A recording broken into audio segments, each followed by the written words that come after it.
Blood drips slowly from the rope burns on his wrists, each drop falling like a clock counting down to the end. And above him, coiled on a twisted branch, a rattlesnake watches with eyes that have witnessed 1,000 deaths in the Texas sun. The year is 1876, and the man tied to this gnarled cottonwood tree knows he will not see another sunrise. His name is Cayuga, a Comanche warrior whose people once rode these plains like wind across water, before the settlers came, before the treaties were broken, before men like the ones who left him here decided that human lives could be measured in gold and silver. The ropes bite deep into his flesh, wound around the trunk so tightly that every breath sends fire through his ribs. 3 days ago, Cayuga was tracking deer in the hill country when the bounty hunters found him. 5 men with rifles and hate in their hearts, men who saw not a person but a prize, $200 for a Comanche warrior, dead or alive, and they clearly preferred dead. They beat him with rifle butts until his face swelled. They dragged him 20 miles behind their horses until his legs were ribbons of torn skin. And when they finally stopped at this lonely place where the prairie meets the scrubland, they tied him to this tree. Not to hold him for the authorities, no. They tied him here to let the desert do their dirty work, to let the sun and the thirst and the rattlesnake finish what they started, so they could collect their blood money with hands that looked almost clean. Cayuga's vision swims in and out of focus, the world becoming a watercolor painting that bleeds at the edges. He can feel the venom of dehydration spreading through his body, his tongue thick and useless in his mouth, his lips cracked and bleeding. Above him the rattlesnake shifts, its scales catching the afternoon light like ancient coins. And Cayuga knows that when the sun drops below the horizon and the desert cold arrives, the snake will descend, seeking warmth, seeking the last heat radiating from his dying body. This is how warriors end, he thinks, not in glorious battle but tied to trees, forgotten by the world, erased by men who will drink whiskey tonight and laugh about the savage they left for the vultures. His ancestors speak to him in the wind, their voices mixing with the rustle of dried grass and the distant cry of a red-tailed hawk circling overhead. Waiting. But then something changes. A sound that doesn't belong to the desert symphony of death. Footsteps. Small footsteps, hesitant and light. Cayuga forces his eyes open, squinting against the brutal glare, and through the haze of his failing vision, he sees a child, a girl, no more than 10 summers, with hair the color of wheat and a dress torn and dirty from hard travel. She stands 20 paces away, frozen like a deer who has stumbled upon a wolf, her eyes wide with something between fear and fascination. The girl's name is Emma Rivers, though she wishes she could forget that name, forget the family that wears it like a curse. For 3 weeks she has been a prisoner in all but chains, her mother and younger brother held hostage by her uncle's gang of cutthroats and thieves. Her uncle, Jacob Rivers, a man whose heart turned to stone somewhere along the trail of broken dreams and failed gold claims, now makes his living robbing wagon trains and selling information to the highest bidder. Emma was told to stay with the horses, to keep quiet and invisible while the men conducted their business at the old Cartwright Ranch 5 miles east. But Emma has never been good at staying quiet, never been skilled at making herself small. Curiosity and something deeper, something like defiance, pulled her away from the camp, led her through the mesquite and prickly pear, until she found this place of execution. She stares at Cayuga, and he stares back, 2 souls caught in a moment that will define the rest of their lives. Emma has been taught to fear the Comanche. Her uncle filled her head with stories of savages and massacres, of children taken in raids and families destroyed, but the man before her doesn't look like a monster. He looks like someone's son, someone's brother, someone. He looks like what she feels, trapped and bleeding and forgotten. The rattlesnake shifts again, its warning rattle cutting through the thick air like a blade. Emma's breath catches in her throat. She knows that sound.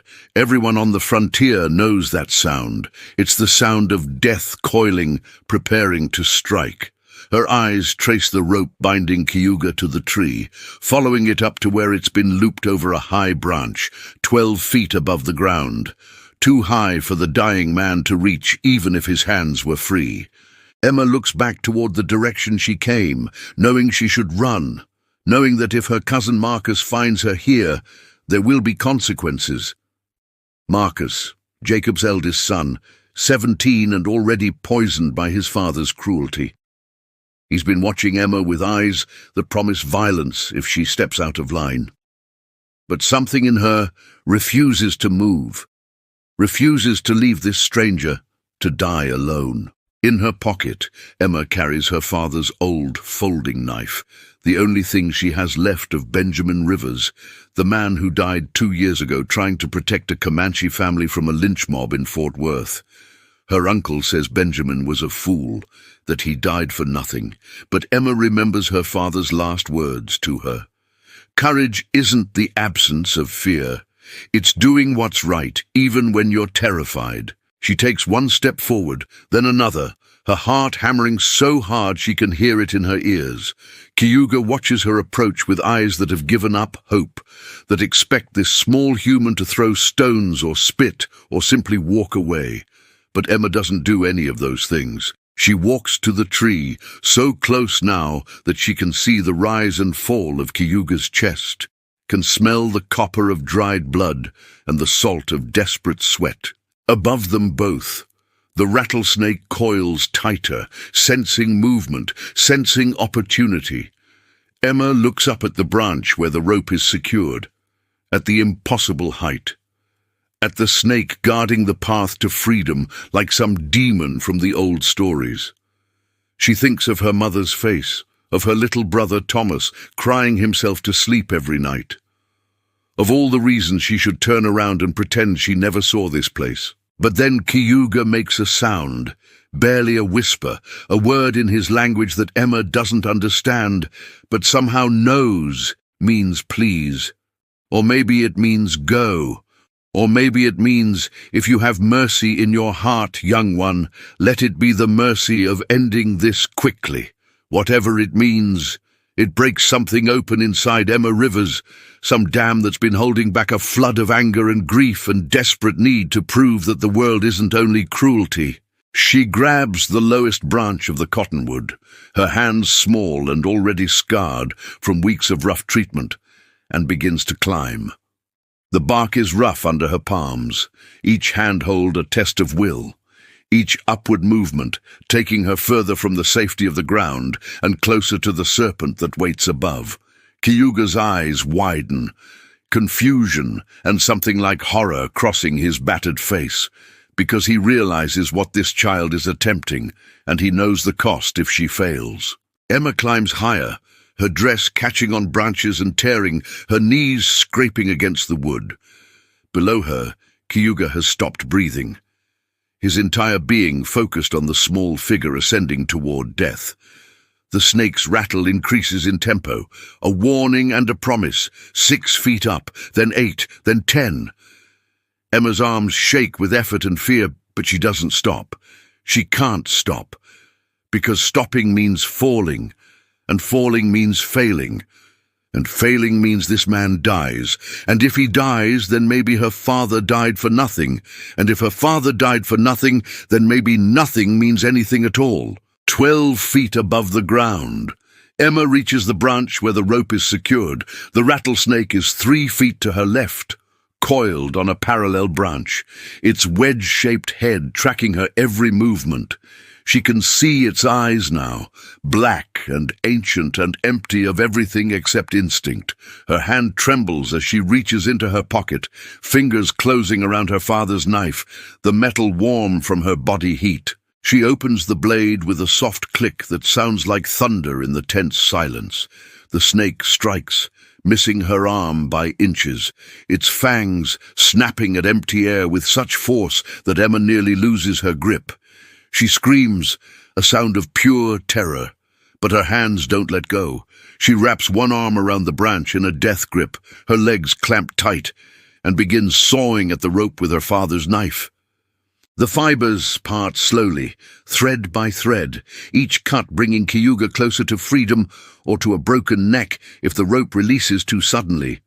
Emma's vision narrows to just the rope, just the blade, just the next cut and the next and the next. Behind her the snake recoils, preparing for another strike. Cayuga below her makes sounds of protest, trying to warn her, trying to tell her to save herself.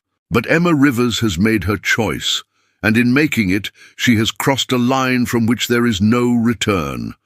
The last threads of rope begin to fray, to snap, to give way, and in that moment, suspended between before and after, Emma understands that this single act of defiance will change everything, will set in motion events that cannot be undone, will mark her forever as either a hero or a traitor, depending on who survives to tell the story. The rope breaks with a sound like a gunshot, and Cayuga collapses to the ground. Free, Cayuga hits the earth hard, his body crumpling like a puppet with cut strings, and for a moment that stretches into eternity, he doesn't move. Emma scrambles down the tree with reckless speed, the rattlesnake forgotten, her only thought reaching the man she just freed before her cousin or uncle or any of their men discover what she's done. She drops the last 5 feet, landing in the dust with an impact that jars her bones, and crawls to where Cayuga lies motionless. His eyes are closed, his face turned to the sky, and Emma's heart sinks with the terrible thought that she was too late, that she risked everything to save a man already dead. But then his chest rises, shallow but steady, and his eyes flutter open to find hers. For 3 heartbeats, they simply look at each other, this battered warrior and this foolish child, both understanding that something sacred has just occurred. Cayuga's lips move, forming words in his language, words that sound like prayer or gratitude or both. Emma doesn't need translation. She can see the meaning in his eyes, in the tears that cut tracks through the dust and blood on his face. She pulls the knife from her pocket again, hands shaking so violently she almost drops it, and begins cutting the ropes around his wrists. The bindings are crusted with dried blood, wounds so tight that the flesh beneath is purple and swollen. Each cut of the blade reveals new damage, new evidence of cruelty. When the last rope falls away, Cayuga's hands remain frozen in position, the muscles locked from days of constriction. Emma gently takes his hands in hers, small fingers wrapping around his damaged wrists, and begins to massage them with surprising tenderness. She's seen her mother do this for her father after long days working the forge, seen how touch can bring life back to deadened flesh. Cayuga gasps at the pain, at the sensation of blood returning to starved tissue, but he doesn't pull away. He watches this strange child minister to him with the same care she might show a wounded bird, and something in his warrior's heart, something he thought had died years ago, begins to warm. But the moment of peace shatters like glass against stone. A voice cuts through the evening air, loud and sharp and full of rage. Marcus Rivers stands 30 yards away, his rifle raised, his face twisted with fury and something darker, something that looks like betrayal mixed with jealousy. He's been searching for Emma for an hour, following her tracks through the brush, and what he's found defies all comprehension. Marcus shouts, his voice cracking with adolescent rage, demanding to know what Emma thinks she's doing, calling her a traitor and a savage lover, and worse things, things that make Emma's face burn with shame and anger. He advances, rifle steady, his intention clear. He's going to finish what the bounty hunters started, going to put a bullet in Cayuga's skull and drag Emma back to camp by her hair. But Emma does something that surprises even herself. She steps between Marcus and Cayuga, places her small body in the path of the rifle, and lifts her chin with defiance that would make her father proud. She tells Marcus, no, just that one word, simple and absolute. No. She will not move, will not stand aside, will not let him murder a defenseless man. Marcus's face goes from red to white, his finger tightening on the trigger. For a terrible moment, Emma thinks he might actually shoot her, that his father's poison has sunk so deep that he's capable of killing his own cousin. But something holds him back, some final thread of humanity, or perhaps just fear of Jacob's reaction to losing a valuable hostage. He lowers the rifle slightly, but his eyes promise retribution. Behind Emma, Cayuga tries to stand, his legs trembling with the effort, his body weak from days without water or food.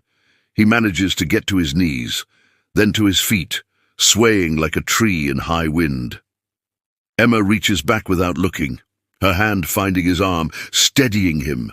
The gesture is small but profound, this child supporting a grown warrior, this white girl defending a Comanche against her own blood. Marcus sees the gesture, and something in him breaks. He raises the rifle again, aim shifting from Cayuga to Emma, and in that moment, all the rules change. Emma realizes with crystalline clarity that her cousin isn't just angry, he's dangerous. The boy she used to play with in St. Louis before the family fell apart, the boy who once gave her his dessert when she was sick. That boy is gone. In his place stands something shaped by violence and hate, something that will kill without hesitation. Cayuga makes a sound, low and urgent, and his hand closes on Emma's shoulder. Despite his weakness, despite the agony of his injuries, he pulls her behind him, puts himself between the girl and the gun. The reversal is complete. The saved becomes the savior. The prisoner becomes the protector. Marcus's eyes widen at the audacity, at the sheer nerve of this savage standing defiant on the edge of death. The standoff might have ended in blood and screaming, but fate intervenes in the form of distant voices. Jacob Rivers and his men, returning earlier than expected from their business at the Cartwright place. Marcus hears them too, his head snapping toward the sound, calculating how to explain this scene to his father. In that moment of distraction, Cayuga grabs Emma's hand and runs. They crash through the scrub brush like wounded animals, Cayuga's legs barely holding him upright, Emma half dragging and half supporting him. Behind them, Marcus's shouts mix with the approaching voices of the gang. The chase has begun, though calling it a chase is generous when one of the pursued can barely walk. But desperation lends strength, and fear lends speed, and together they put distance between themselves and Marcus. Cayuga knows these lands, or knew them once, before the treaties pushed his people north and west. Even half dead, his instincts guide him toward a ravine carved by centuries of flash floods, a maze of rock and shadow where horses cannot easily follow. They slide down the embankment in a shower of loose stone, landing in a dry creek bed lined with brittle grass and the bones of drought-killed cattle. Emma's breath comes in ragged gasps, her dress torn to ribbons, her hands bleeding from clutching at rocks and thorns during their flight. Cayuga collapses against the ravine wall, his reserve of strength finally exhausted. In the distance, they can hear horses, men shouting, Marcus's voice rising above the others as he explains what he found. Emma understands with sick certainty that her uncle will not see this as mercy, will not see it as righteousness. Jacob will see only betrayal, only a hostage who has chosen the enemy over her own blood. She looks at Cayuga, at this stranger she has condemned herself to save, and for the first time doubt creeps in. What has she done? What has she sacrificed? Her mother and brother are still prisoners, still dependent on Jacob's mercy. And Emma has just destroyed any leverage or protection her family had. If Jacob decides to punish her through them, if he hurts her mother or Thomas to teach her a lesson about loyalty, the thoughts chase themselves in circles, each more terrible than the last, until Cayuga's hand on her arm pulls her back to the present. He's looking at her with eyes that have regained some focus, some strength. He speaks. His voice rough as sandpaper, words in broken English mixed with Comanche. He tells her, "You, brave." He tells her, "You, good heart." He tells her, "I remember." Those words, simple and profound, cut through Emma's panic like a knife through cloth. He will remember this moment, this choice, this act of courage that cost her everything. He will remember.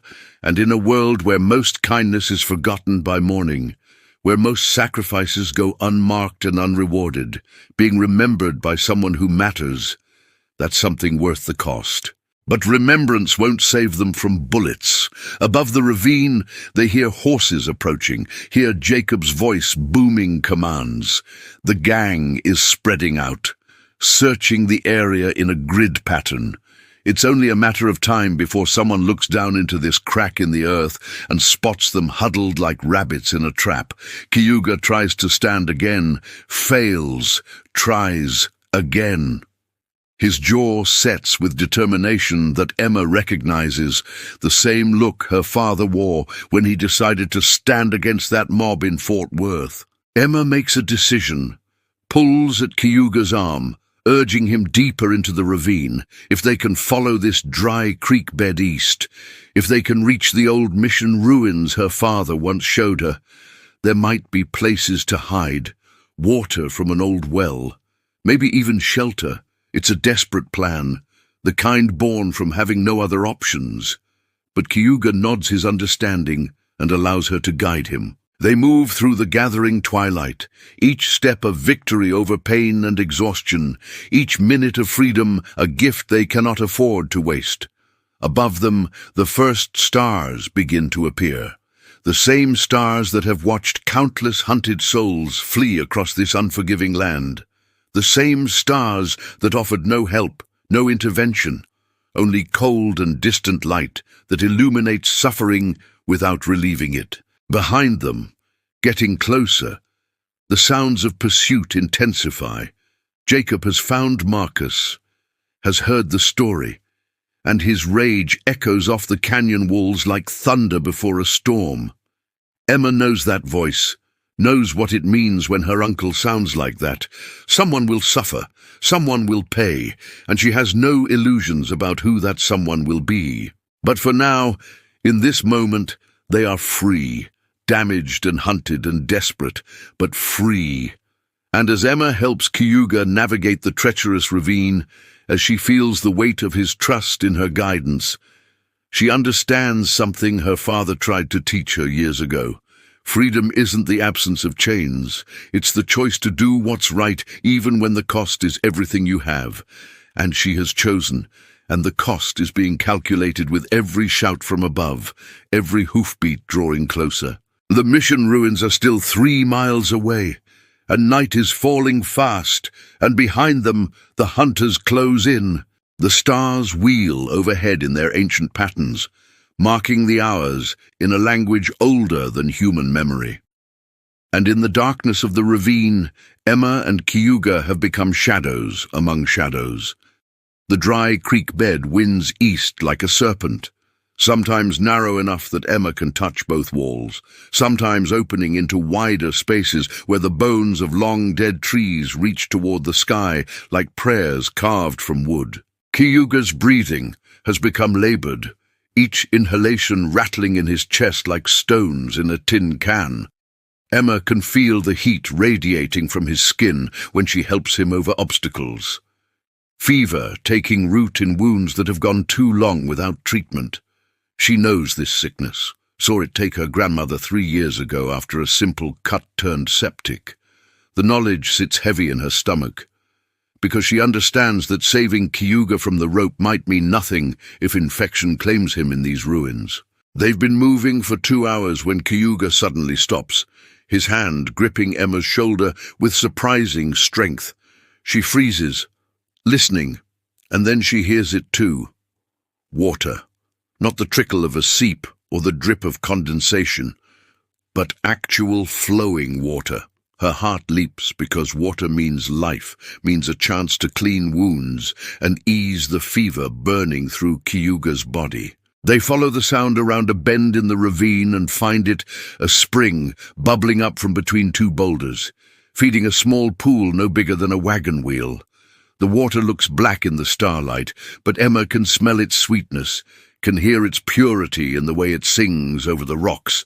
Cayuga drops to his knees beside the pool with a groan of relief, cupping his bound hands to drink like a man dying of thirst, which he is. Emma drinks too, the water cold and clean and tasting of minerals and earth. It's the best thing she's tasted in weeks, better than the beans and hardtack her uncle's gang has been living on. She drinks until her stomach aches, until the dehydration headache that's been building behind her eyes finally begins to ease. Then she turns her attention to Cayuga, to the wounds that stripe his body like terrible decorations. She tears strips from her already ruined dress, dunking them in the spring water, and begins to clean the rope burns on his wrists. The water runs red and brown with old blood and dirt. Cayuga sits motionless as a stone, his jaw clenched against the pain, but he doesn't pull away. Emma works with gentle efficiency, the way her mother taught her to tend injuries on the farm. She wishes for soap, for bandages, for the medicine kit her mother used to keep in the kitchen, but wishes won't close wounds, so she works with what she has. As she cleans a particularly deep gash on Cayuga's forearm, he begins to speak. His English is rough, broken by his native language, but Emma understands enough. He tells her of his sister, a girl named Morning Rain, who would be about Emma's age now, if she had lived. He tells her how the soldiers came to their camp 3 winters ago, how Morning Rain was shot while trying to protect their mother, how she died before the sun set on that terrible day. The story hangs in the air between them, heavy with grief and rage and the terrible mathematics of vengeance. Emma understands now why Cayuga was in this territory, why he was alone when the bounty hunters found him. He was looking for the man who gave the order to fire on that camp, a captain whose name Cayuga says like a curse. She understands that this warrior's war is not over, that saving him means saving someone who carries violence in his heart like she carries her father's knife. But she also sees the tears on his face when he speaks of his sister, sees the way his voice breaks on her name. She sees not a savage or an enemy, but a brother who has lost what she fears losing most.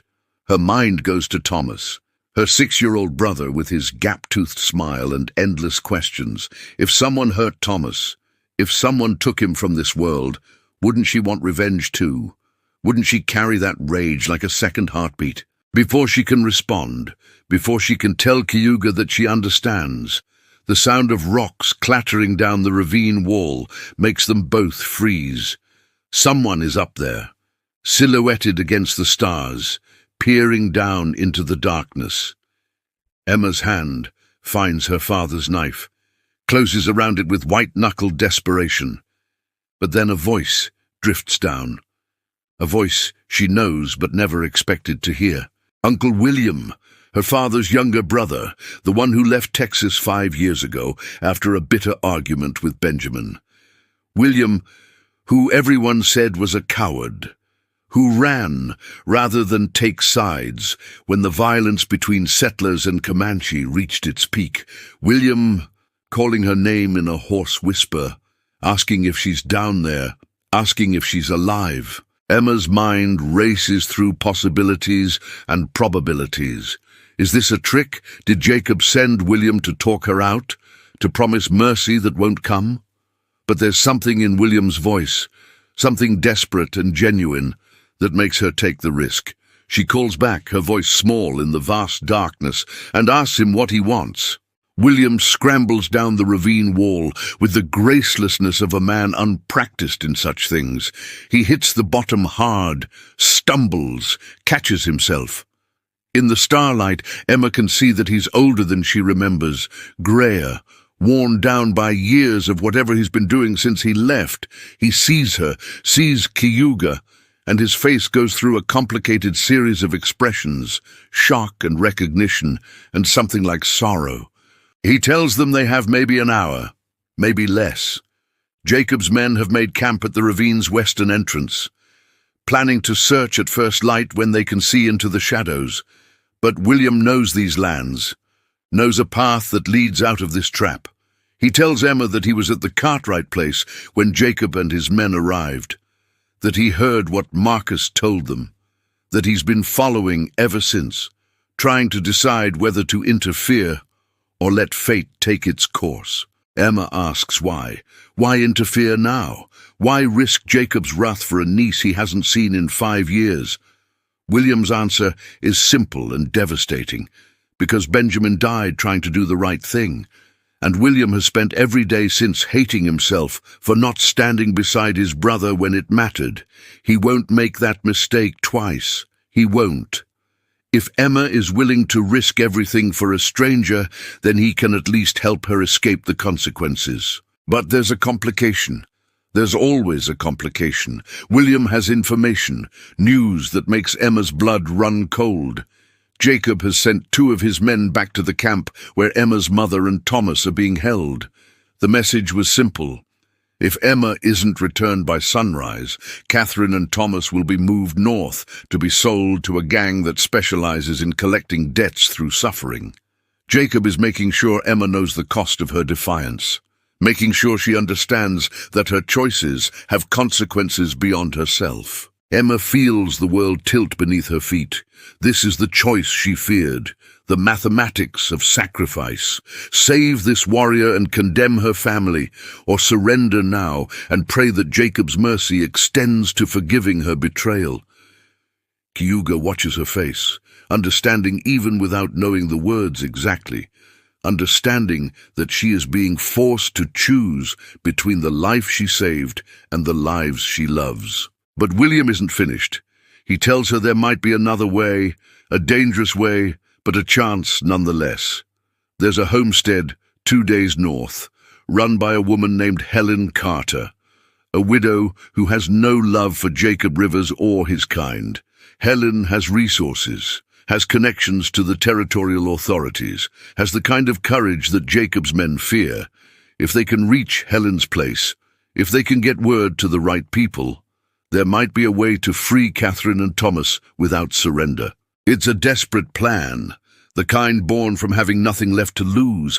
But Emma looks at Cayuga, at this man she's already sacrificed so much for, and she knows she cannot undo what's been done.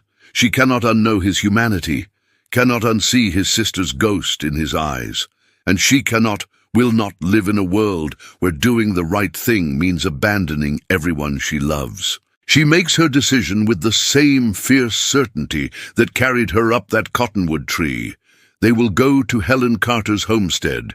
They will find a way to save her mother and brother, and they will do it together.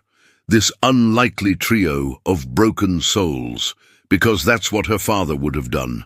Benjamin Rivers never chose the easy path, never took the safe option.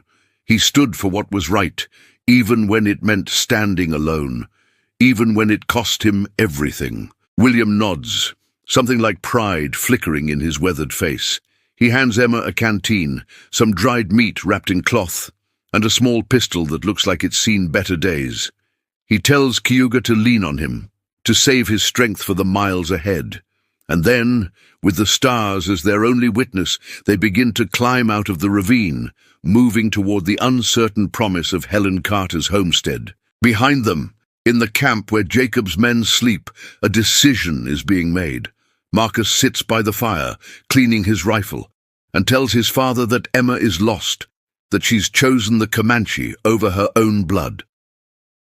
Jacob Rivers listens, his face unreadable in the firelight, and then he gives an order that will chase them across the territory, find them, Bring them back, and make sure the girl understands that mercy is a luxury she can no longer afford. The hunt intensifies, the stakes rise, and in the darkness between the ravine and Helen Carter's distant homestead, 3 fugitives push their bodies beyond endurance, racing against time and bullets and the terrible calculus of violence that has defined this land since the first settlers looked at the horizon and called it theirs.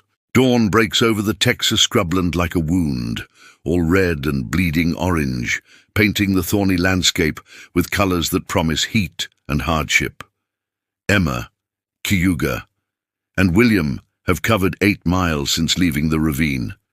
8 miles of stumbling through darkness, 8 miles of listening for pursuit, 8 miles that feel like 80. Cayuga's fever has worsened, his skin hot enough to sear, his steps increasingly unsteady. William and Emma take turns supporting him, their own exhaustion forgotten in the face of his deteriorating condition. They know, though no one speaks it aloud, that infection is winning the race that bullets and ropes could not.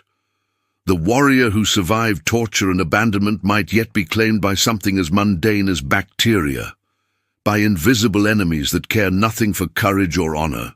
They rest during the brutal heat of midday, hiding in the shade of an overhanging rock formation that provides shelter but no comfort. Emma watches William tend to Cayuga's wounds with surprising skill, watches him pack a particularly nasty gash with moss and spider web, an old frontier remedy for stopping infection. She asks him where he learned such things, and William's answer opens a window into the 5 years he's been gone. He tells her of the time he spent among the Kiowa, learning their ways after he fled the violence he couldn't stomach. He tells her of a medicine woman named Wise Crow who taught him to see plants as allies rather than obstacles. He tells her that the indigenous peoples of these lands understand healing in ways the white settlers have forgotten, that what Jacob calls savage is actually sophisticated, actually ancient wisdom that predates European medicine by thousands of years. Emma listens, absorbing this knowledge like parched earth absorbs rain. She asks why he left, why he came back. William's silence stretches long before he answers. He tells her that Wise Crow died last winter, killed by the same sickness that's taking so many, the measles that white men carry like invisible weapons. He tells her that he realized running from the problem doesn't make it go away. It just means you die somewhere else, alone and full of regret. Cayuga stirs in his fever sleep, muttering words in Comanche that sound like names, like prayers, like accusations. Emma watches his face, sees the pain etched there even in unconsciousness, and feels the weight of responsibility pressing down like the merciless sun above. She saved this man, but saving is just the beginning. Keeping him alive, keeping him free, that's the harder part. That's the part that requires more than one brave moment. It requires hundreds of small acts of endurance. As the afternoon wears on, they hear it. Distant but unmistakable is the sound of horses, multiple riders moving fast, searching in a pattern. Jacob's men have found their trail, or found William's tracks leading away from the ravine, or simply made an educated guess about direction. Whatever the reason, the hunters are closer than they should be, closer than is safe. William makes a decision that requires no discussion. He tells Emma to take Cayuga, to continue north while he doubles back. He'll leave false trails, make himself visible, draw the pursuit away. Emma protests, knowing this is suicide, knowing Jacob will show no mercy to a traitor brother. But William's mind is set, fixed with the certainty of a man who has finally found his purpose after years of searching. He gives Emma his canteen, his remaining ammunition, and a map drawn on a piece of cloth showing the way to Helen Carter's homestead. He tells her that Helen will know what to do, that she's helped fugitives before, that she has friends in the territorial government who owe her favors. Then he does something unexpected. He pulls Emma into a fierce hug, the first physical affection she's received from family in months, and whispers in her ear, "Your father would be so proud." Those words, simple and true, break something open in Emma's chest. She's been holding herself together through sheer will, refusing to cry, refusing to break. But those words undo her. She sobs into William's shoulder. This uncle she barely knows, this man who has chosen redemption over safety. She sobs for her father, for her trapped mother and brother, for Cayuga's sister Morning Rain, for all the lost and the broken and the forgotten. William holds her for exactly 1 minute, lets her have that moment of weakness, then gently pushes her away. He tells her, "Go." Just that word, sharp and final. Go. Emma wipes her eyes, helps Cayuga to his feet, and begins walking north. She doesn't look back, cannot bear to watch William walk toward the sound of horses, toward the men who will show him no mercy. But she hears his footsteps, hears him begin to whistle, some old tune from childhood, and the sound of it follows her like a benediction. For the next hour, Emma and Cayuga move through terrain that grows increasingly rough. The scrubland gives way to rocky hills covered in juniper and cedar, the ground littered with limestone that cuts through Emma's worn shoes. Cayuga leans heavily on her now, more weight than her small frame should carry, but she refuses to stop. Behind them, far behind, but not far enough, they hear gunshots, 3 in rapid succession, then silence that feels like the end of the world. Emma knows what that silence means, knows that William has paid the price for her freedom. She wants to scream, wants to collapse, wants to rage against a universe that demands such terrible sacrifice. But Cayuga needs her, and her mother and brother need her, and William's sacrifice will mean nothing if she gives up now. So she swallows the grief like bitter medicine, lets it settle in her stomach where all her other sorrows live, and keeps walking. They reach a creek as evening approaches, real water this time, not just a spring, but a flowing stream lined with cottonwoods and willows. Emma helps Cayuga drink, then strips away the makeshift bandages William applied and washes the wounds again. The infection is worse, red streaks radiating from the deepest cuts, the skin around them hot and swollen. She knows these signs, knows that Cayuga is running out of time.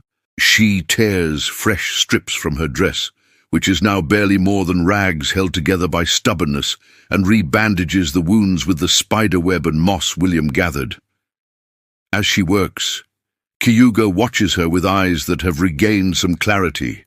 The fever still burns, but something in him has shifted, some decision made in the delirium of pain and poison. He speaks, his voice rough but determined.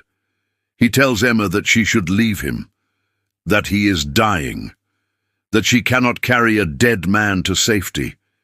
He tells her that his people believe a warrior should die fighting, not being dragged across the land like baggage. He tells her that she has done more than honor requires, more than any human should ask of another. He tells her to go, to save herself, to find her mother and brother. Emma's response is simple and absolute. She tells him no, the same word she used when Marcus tried to kill him, the same word that has become her anchor in a world gone mad. She will not leave him. She will not let him die alone. She will not surrender to the idea that kindness is a limited resource that runs out when things get hard. She saved him once, and she will save him again, or she will die trying. The fierceness in her voice, in her young face, makes Cayuga smile despite his pain. He sees his sister in this girl, sees Morning Rain's stubborn refusal to back down even when the soldiers surrounded their camp. He sees something that he thought had died with his family. Hope, not the naive hope of children who believe in fairy tales, but the hard-won hope of survivors who know that darkness exists but refuse to let it have the final word. He reaches into a pouch at his belt, one of the few possessions the bounty hunters didn't take, and pulls out a small object wrapped in leather. His hands shake as he unwraps it, revealing a stone carved in the shape of a bear, smooth and dark and warm from his body heat. He presses it into Emma's hand, closes her fingers around it, and tells her it belonged to his sister. Tells her that Morning Rain carried it for protection. Tells her that he wants Emma to have it now. Emma feels the weight of the stone, the weight of this gift, and understands what it means. She is being given not just an object, but a responsibility, a connection to the dead girl who deserves to be remembered. She tucks the stone into her pocket next to her father's knife and promises Cayuga that she will honor Morning Rain's memory, that she will be worthy of this trust. They rest by the creek until the moon rises, a silver half-circle that provides just enough light to navigate by. Emma knows they should move, knows that Jacob's men won't stop searching just because William is dead. But Cayuga's fever has spiked again, his body shaking with chills despite the warm night. She builds a small fire, risks the visibility because she cannot watch him shiver himself to pieces. As Cayuga sleeps fitfully beside the fire, Emma stands guard with William's pistol in her hand. She's never fired a gun, never wanted to, but she's watched men do it enough times to understand the basics. Point, squeeze. Try not to think about what happens after. She prays she won't have to use it. Prays that Jacob's men will chase phantoms in the wrong direction. Prays to her father's God and Cayuga's spirits and anyone else who might be listening. The night deepens. The fire burns low, and Emma feels the exhaustion pulling at her like quicksand. She fights it, knowing that sleep could mean death, but her body has limits that her will cannot overcome. Her eyes begin to close, her grip on the pistol loosening, and she starts to drift toward unconsciousness. She's pulled back by a sound, footsteps, careful and quiet, approaching through the trees. Emma's heart hammers as she raises the pistol with trembling hands, pointing it toward the darkness where the sound originated. A figure emerges from the shadows, hands raised, moving slowly. Emma's finger tightens on the trigger. One more ounce of pressure, and the bullet flies. But then the figure speaks, a woman's voice, low and calm. The voice asks if Emma is hurt, asks if she needs help, asks if the wounded man by the fire is going to survive the night. Emma's mind races, trying to decide if this is friend or enemy, trying to gauge whether this woman works for Jacob or might be salvation wearing a different face. The woman steps closer, into the firelight, and Emma sees her clearly for the first time. She's perhaps 40 years old, weather-worn and strong-looking, dressed in men's trousers and a work shirt. She carries a rifle but holds it loosely, non-threateningly. Her eyes, sharp and assessing, take in the scene with the efficiency of someone accustomed to making quick judgments. The woman introduces herself, Helen Carter, the very person Emma and William were trying to reach. Helen tells Emma that she's been tracking Jacob Rivers and his gang for 2 weeks, ever since they robbed a supply wagon she was expecting. She tells Emma that she watched from a distance as William led Jacob's men on a chase that ended badly, watched as Emma and Cayuga stumbled north with the determination of the damned. She's been following, staying hidden, trying to decide whether to intervene. Emma wants to cry with relief, wants to collapse into Helen's arms like a child finding a parent, but she holds herself together, holds the pistol steady, and asks Helen how she can trust this stranger. Helen's answer is simple. She shows Emma a photograph, worn and faded, of Helen standing next to Benjamin Rivers, Emma's father, grinning, one arm around Helen's shoulders. Helen tells her they were friends, good friends, that Benjamin once saved her life when raiders attacked her homestead. The photograph is proof enough. Emma recognizes her father's smile, recognizes the man he was before grief and violence changed him. She lowers the pistol, lets it drop to her side, and finally, lets herself believe that help has arrived. Helen moves to Cayuga, examines his wounds with practiced efficiency, and delivers news both good and bad. The infection is serious, life-threatening. But Helen has medicine at her homestead. If they can get him there, if they can start treatment soon, he might survive. But getting there means another 12 miles, means moving a fevered man who can barely stand, means staying ahead of Jacob's search parties, who will be even more determined now that William is dead. Helen makes the calculation quickly, decides they'll rest here until just before dawn, then move fast and hard for her place. She has a wagon hidden 2 miles north, brought it in case she needed to haul supplies or bodies. With the wagon, they can move Cayuga faster. Emma asks about her mother and brother, about Catherine and Thomas held hostage in Jacob's camp. Helen's face darkens, because she knows about them too. Has scouts who report on Jacob's movements. She tells Emma the truth without softening it. Jacob has moved them, sent them north with 2 of his men toward a camp where women and children are held for ransom or worse. But Helen has contacts, people who owe her debts. And if Emma can be patient, if she can trust in networks of resistance that exist beneath the surface of frontier society, there might be a way. It's not the immediate rescue Emma hoped for, not the fairy tale ending where everyone is saved by sunset, but it's better than nothing, better than the darkness that threatened to consume everything. Emma nods, accepts this reality, and settles in to wait for dawn beside Cayuga and this woman who knew her father, who carries the ghost of Benjamin Rivers in her steady gaze and her willingness to risk everything for what's right. As the fire burns low and the moon travels its arc across the sky, Emma finally allows herself to sleep. For the first time in days, she sleeps without nightmares, without the weight of being the only thing standing between Cayuga and death. Because now there are 2, now there is Helen, now there is hope that looks less like desperation and more like possibility. The wagon rattles over rough ground, every jolt sending pain through Cayuga's battered body, but he's alive. Helen drives with the confidence of someone who knows every rock and rut of this land, her rifle within easy reach, her eyes constantly scanning the horizon for signs of pursuit.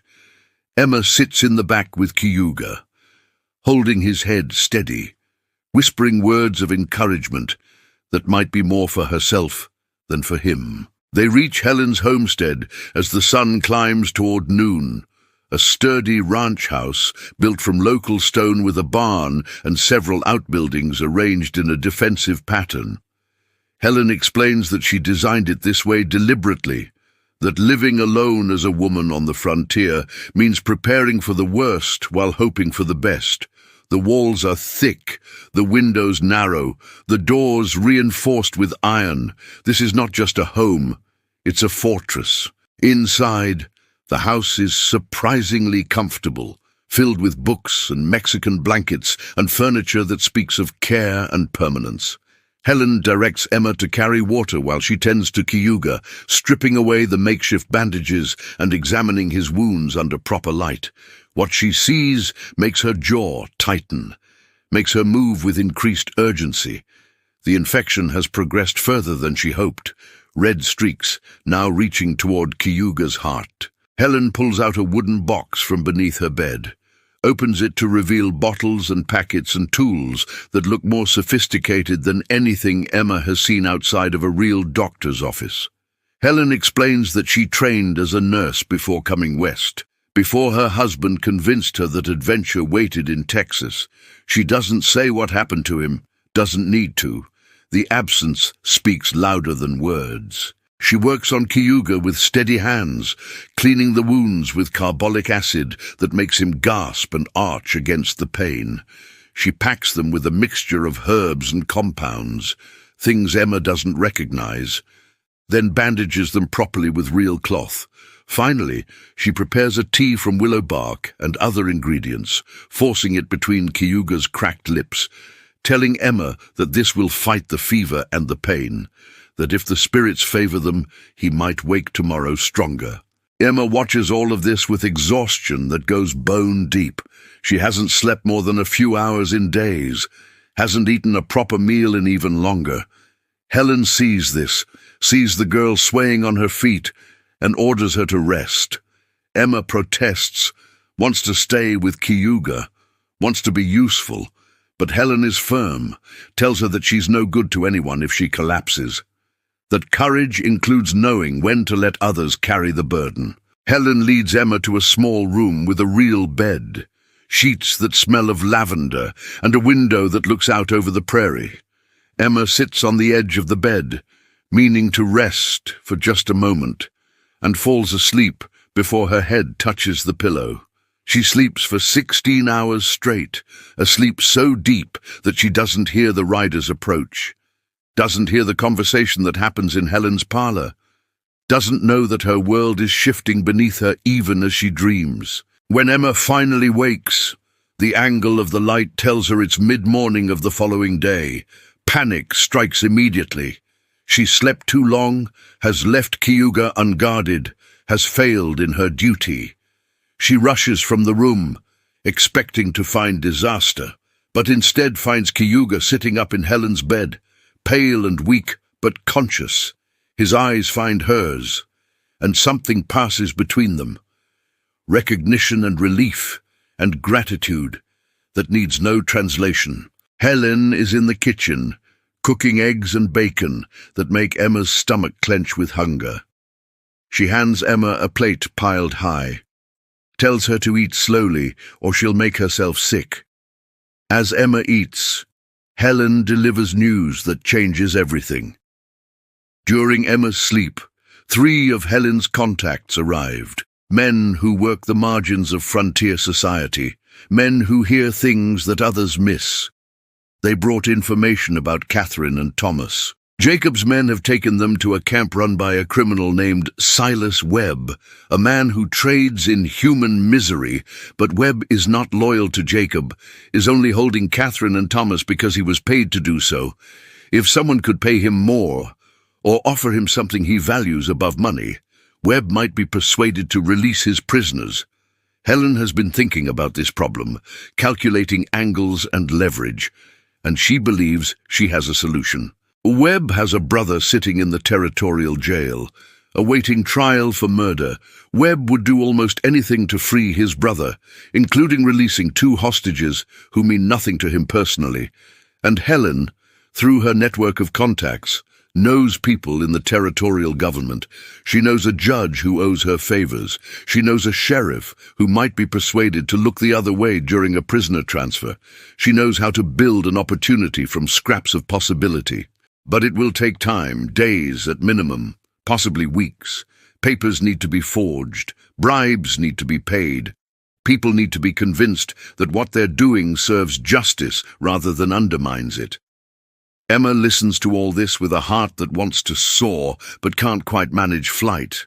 Her mother and brother might be saved, but might is a word that carries too much uncertainty. Helen sees Emma's struggle, sees the weight of responsibility crushing this child who has already borne too much. She sits beside Emma, takes her hand, and tells her something important. Emma is not alone anymore. She has allies now, has people who will fight beside her. The frontier might be brutal, might be unforgiving, but it also contains pockets of resistance, communities of people who refuse to let cruelty win without a fight. Over the next 3 days, Emma's life takes on a strange new rhythm. She helps Helen with the ranch work, feeding chickens and mending fences and learning to shoot properly. Helen is a patient teacher, showing Emma how to hold the rifle, how to breathe and squeeze rather than jerk the trigger, how to hit what she aims at. Emma discovers that she has steady hands, that fear doesn't make her freeze but sharpens her focus. This knowledge feels both empowering and terrifying. Cayuga grows stronger each day, the fever breaking on the 2nd night, the infection slowly retreating under Helen's care. He begins to move around the house, limping but mobile, his strength returning in increments. He watches Emma practice shooting, watches her transform from frightened child to something harder, something that understands violence might be necessary for survival. He sees this transformation with mixed emotions, proud of her adaptation, but sad for the innocence she's losing. On the fourth day, Cayuga tells Emma his real purpose for being in this territory. He wasn't just wandering, wasn't just aimlessly seeking revenge. He was tracking the man responsible for the massacre at his camp, a cavalry captain named Richard Stone. Stone has retired from the army, has taken a position as the territorial Indian agent, has authority over the reservation where Cayuga's remaining people are confined. Stone is using his position to steal, to sell food and supplies meant for the Comanche, to grow fat on the suffering of those he's supposed to protect. Cayuga planned to kill Stone, planned to sacrifice his own life if necessary, to end the captain's corruption and cruelty. But now, after Emma saved him, after seeing the complexity of human morality in a child's brave act, he's not sure anymore. Revenge feels less pure than it once did, less like justice and more like perpetuating the cycle of violence that destroyed his family in the first place. He doesn't know what to do with this uncertainty, doesn't know how to be a warrior who questions the righteousness of his war. Emma listens to his confession, processes this information, and makes a suggestion that surprises them both. What if they could destroy Stone without killing him? What if they could expose his corruption, bring him down through law rather than blood? Helen has connections to territorial authorities, has friends who would care about an Indian agent stealing from those under his protection. It might not satisfy the blood hunger in Cayuga's heart, but it would work. It would stop Stone and potentially save hundreds of Comanche from continued exploitation. The idea takes root in Cayuga's mind, grows there like something planted in fertile soil. He thinks of morning rain, of what she would want. Would his sister's spirit demand blood vengeance, or would she want her people saved, want the children of the reservation to have food and medicine and a chance at survival? He doesn't know, can't know. But Emma's suggestion offers a path he hadn't considered, a way to honor morning rain without becoming the monster Stone already believes him to be. On the fifth day, one of Helen's contacts returns with news. The plan is in motion. Webb's brother will be transferred in 6 days. The papers are being prepared.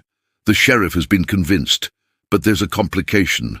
Jacob Rivers has discovered Helen's involvement.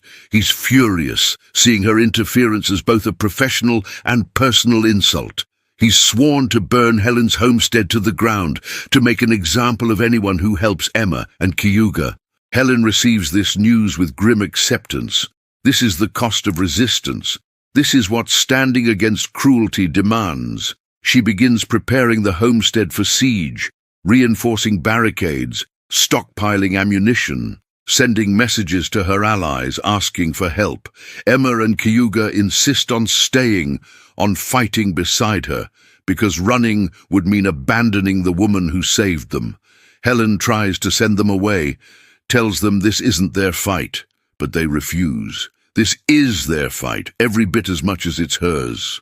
2 days pass in tense preparation. Everyone knowing that Jacob will come, not knowing exactly when.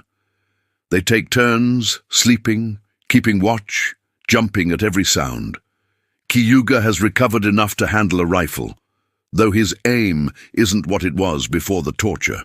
Emma practices shooting until her shoulder aches from the recoil, until she can hit a target at 50 yards more often than not. Helen works with quiet efficiency, preparing for the worst while maintaining the small rituals of daily life, cooking meals and tending animals as if normalcy itself is an act of defiance. On the 8th day since Emma first climbed that cottonwood tree, since she made the choice that set all of this in motion, they see the dust cloud rising in the distance, riders approaching, too many to count from this far away, moving with purpose and anger. Jacob Rivers is coming to collect his due, coming to show the frontier what happens to those who interfere with his business. Helen loads her rifle, checks her pistols, and tells Emma and Cayuga to take positions at the windows. Emma's hands shake as she raises her rifle, as she prepares to possibly take a human life. She thinks of her father, wonders what Benjamin would say about this moment. Would he be proud of her courage, or horrified by the violence she's prepared to commit? She doesn't know, but she knows he would understand. He died standing against cruelty, died refusing to let injustice pass unchallenged. If she must follow that path, must walk into darkness to protect those who showed her light, then she will do it with her father's ghost at her shoulder. The riders get closer, resolving from dust cloud to distinct figures. Jacob is there, Marcus beside him, and at least 10 other men. They spread out, surrounding the homestead, cutting off any escape. Helen has prepared for this, has fortified every approach, but numbers matter. They are 3 against more than a dozen, and mathematics is rarely kind to the outnumbered. Jacob's voice booms across the distance, demanding that Emma and the savage be surrendered, promising mercy if Helen complies, threatening destruction if she refuses. Helen's response is simple. A rifle shot that kicks up dirt 20 feet in front of Jacob's horse. Her message is clear. Come and take them. The declaration of war is made. The line is drawn. And as the sun begins its descent toward the western horizon, the battle for Helen Carter's homestead begins. The first shots come like thunder, rifles cracking in a staccato rhythm that makes Emma's ears ring. Bullets slam into the stone walls, splintering wood and shattering glass, but the homestead's defensive design holds. Helen returns fire with measured precision, making each bullet count, dropping one of Jacob's men from his saddle. The others scatter, seeking cover, adjusting their strategy now that they understand this will not be easy. Emma squeezes her trigger, feels the rifle buck against her shoulder, sees her shot go wide of the target. Her second attempt is better, striking close enough to make a man dive behind a water trough.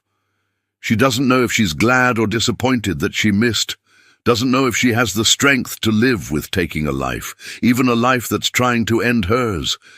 But she keeps shooting because the alternative is surrender, is watching Cayuga dragged back to torture, is losing everything she's fought for. Cayuga fires with grim efficiency, each shot aimed with the skill of a warrior trained from childhood. He hits one of Jacob's men in the leg, sending him screaming to the ground. He aims for wounds, not kills, still trying to hold on to some thread of humanity in the midst of violence. But as the siege continues, as hours stretch toward dusk, that thread grows increasingly thin. Jacob's men try to fire the barn, shooting flaming arrows that Helen and Emma frantically extinguish. They try to rush the main door, only to retreat under withering fire from multiple angles. They try waiting, letting thirst and exhaustion do their work. But Helen's well is inside the defensive perimeter, and her supplies are substantial. As darkness falls, both sides recognize this will not be resolved quickly. This will be a war of attrition, a test of will and resources. During a lull in the fighting, as both sides catch their breath, Jacob's voice cuts through the night. He offers Emma one final chance, surrender herself and Cayuga, and he'll let Helen live. Let Catherine and Thomas go free. Emma knows this is a lie, knows Jacob's word means nothing, but the temptation still claws at her heart. What if there's a chance? What if surrendering could save everyone she loves? Cayuga sees her struggle, sees the mathematics of sacrifice calculating in her young face. He tells her quietly that sacrifice made under coercion is not honor, is not justice, is only submission to cruelty. He tells her that Morning Rain would not want her death to mean something only if it stops other deaths, but to mean something because she chose it, because it was an act of defiance rather than despair.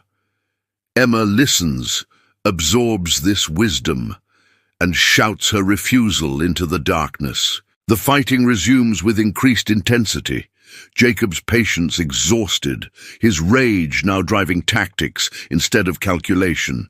His men charge the homestead in a coordinated rush, betting that overwhelming force will break the defenders. Emma fires until her rifle is empty, switches to a pistol, keeps firing. Beside her, Helen fights with the efficiency of someone who has faced death before and survived. Cayuga's rifle speaks again and again, each shot a prayer and a curse. One of Jacob's men reaches the door, battering it with an axe, splintering wood with each blow. Helen shoots him through a gun port, watches him fall, then turns to face two more, climbing through a broken window. Emma screams, swings her empty rifle like a club, catches one man across the face with the stock. He drops, blood streaming from his broken nose, and Emma stares at her hands, at the violence she's capable of, at the person she's becoming. But there's no time for existential crisis, no time for horror or regret. More men pour through the breach, and the fighting becomes chaotic, personal, desperate. Helen grapples with a man twice her size, drives a knife into his shoulder, shoves him back through the window.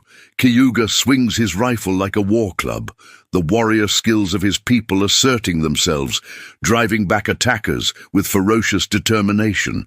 Emma finds herself face to face with Marcus, her cousin, whose hatred has grown into something monstrous.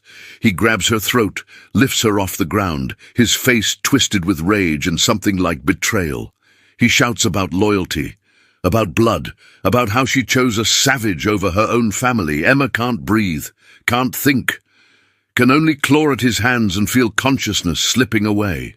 But then Cayuga is there, wrenching Marcus away, throwing him against the wall with strength that shouldn't exist in his recovering body. Marcus reaches for his pistol, brings it up, aims at Cayuga's heart.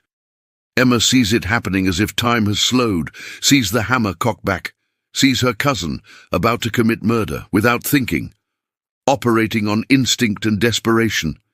Emma lunges forward, grabs Marcus's arm, sends the shot wild. The bullet hits a lantern, spilling burning oil across the wooden floor. Flames leap up, spreading with terrifying speed, consuming everything they touch. Marcus stumbles back, eyes wide with realization that he's just destroyed the very building he meant to capture. Outside, Jacob sees the smoke, understands what's happening, and for the first time since this began, fear crosses his face. Helen makes a decision in the span of a heartbeat. They cannot stay, cannot fight fire and bullets simultaneously. She grabs Emma and Cayuga, pulls them toward the back door, toward the escape route she prepared for exactly this scenario. They burst out into the night, into the chaos of Jacob's men trying to decide whether to press the attack or flee the fire. In the confusion, in the smoke and screaming and crackling flames, they run. They don't run blind. Helen leads them to where she's hidden horses, 3 animals kept ready for exactly this emergency. They mount, kick the horses into motion, and gallop into the darkness with Jacob's shouts chasing them like curses. Behind them, Helen's homestead burns, years of her life going up in flames. But she doesn't look back. She focuses on what's ahead, on keeping Emma and Cayuga alive, on surviving to fight another day. They ride through the night, pushing the horses harder than they should, but speed matters more than caution now. Dawn finds them at a small mission church 20 miles north, a place Helen knows, where a priest named Father Miguel has sheltered fugitives before. He takes them in without questions, provides food and rest, sends a boy running with messages to Helen's network. 2 days later, word reaches them. Webb's brother was transferred as planned. The prisoner escaped during transport, and in exchange, Catherine and Thomas Rivers were released.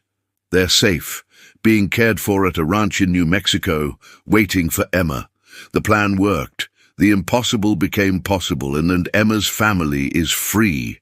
The relief is so intense that Emma collapses, crying with a mixture of joy and exhaustion and release of tension she's carried for weeks. But there's more news, news that brings grim satisfaction. Evidence of Captain Stone's corruption has been delivered to the territorial authorities, meticulously documented proof of theft and exploitation. Stone has been arrested, his position stripped away, his crimes made public. Cayuga's people will receive the food and supplies they were promised. Morning Rain's death has been answered not with more bloodshed, but with justice. Imperfect and incomplete, but real nonetheless. Jacob Rivers and his remaining men have scattered, their camp abandoned, their network disrupted. Marcus was seen riding south, alone, possibly seeking to disappear into Mexico. The gang is broken, its power shattered, not through violence alone, but through the combined resistance of people who refuse to accept cruelty as inevitable. Emma sits with Cayuga in the mission courtyard, watching the sun set over mountains that seem impossibly distant and impossibly beautiful. She asks him what he'll do now, where he'll go. Cayuga tells her he will return to his people, will help them rebuild from what Stone has stolen. He tells her that he carries her kindness with him, that Morning Rain's spirit has found peace, knowing that her brother learned mercy from a child. He gives Emma something, a necklace made of eagle feathers and beads, something that belonged to his sister. He tells her that she is worthy of this honor, that she has shown courage that warriors twice her age would envy. Emma accepts the gift with trembling hands, places it around her neck, and promises to remember Morning Rain, to remember the cost of courage, to remember that one person's choice to do what's right can change the course of many lives. Helen arranges for Emma to be reunited with her mother and brother, paying for safe passage to New Mexico, providing money and supplies for a fresh start. She tells Emma that Benjamin would be proud, that his daughter has inherited his best qualities, his courage and his compassion and his refusal to look away from suffering. Emma hugs Helen with fierce gratitude, understanding that this woman has become family in the way that matters most, bound not by blood, but by shared struggle and mutual sacrifice. 3 weeks after climbing that cottonwood tree, after defying her uncle and saving a stranger's life, Emma Rivers sits in a wagon heading west. Behind her lies a trail of ashes and blood, and broken men who thought cruelty was strength. Ahead lies reunion with her family, lies the possibility of peace, lies whatever life she can build from the ruins of the old one. She touches the eagle feather necklace at her throat, touches her father's knife in her pocket, touches the carved stone bear that belonged to Morning Rain. These talismans remind her of the truth she's learned through pain and fire. That courage is not the absence of fear, but the choice to act despite it. That mercy is not weakness, but the most difficult form of strength. That every person carries the capacity for both cruelty and compassion, and our choices determine which side wins. In the years that follow, Emma will grow into a woman of remarkable character, will become a teacher who tells her students about the frontier and the complicated people who shaped it. She will tell them about a Comanche warrior who taught her that enemies are often just people who haven't been given the chance to be friends. She will tell them about a widow who built a fortress of stone and courage. She will tell them about an uncle who found redemption at the cost of his life. But most importantly, she will tell them about a moment, a single choice, when she could have walked away from a dying man tied to a tree. She will tell them that everything meaningful in her life flowed from that moment, from that decision to see humanity in someone she'd been taught to fear. She will tell them that this is the secret of survival, not violence or vengeance, but the simple, radical act of recognizing ourselves in others. The wagon rolls on through the desert sunset, dust rising in its wake, and Emma Rivers, 10 years old and ancient with experience, closes her eyes and lets herself believe that the worst is behind her. She's earned that belief, paid for it in tears and terror and transformation. The frontier will continue its brutal dance of civilization and savagery, will continue breaking people and remaking them. But Emma has learned to bend without breaking, has learned that resilience isn't about being unbreakable, but about healing stronger each time. Somewhere to the north, Cayuga rides toward his people, carrying medicine and hope, and the story of a child who climbed toward death to offer life. Somewhere to the south, Jacob Rivers drinks cheap whiskey and plots revenge that will never come. Somewhere in between, Helen Carter stands in the ruins of her homestead, already planning how to rebuild, already knowing that stone by stone, choice by choice, we construct the world we inhabit. And in the fading light of a Texas day, as the stars begin their eternal watch, the frontier holds its breath between violence and peace, between hatred and understanding, between the easy cruelty of forgetting someone's humanity and the difficult grace of remembering that we are all, every one of us, deserving of the chance to be saved. This is the story of Emma Rivers, the girl who defied the desert, the child who taught a warrior about mercy, the survivor who proved that courage is not the domain of the strong, but the gift of those who choose compassion when every instinct screams for self-preservation. This is the story of how a single moment of bravery, a single choice to climb when every reasonable person would run, can ripple outward through time and lives, creating waves of change that reach shores we cannot see.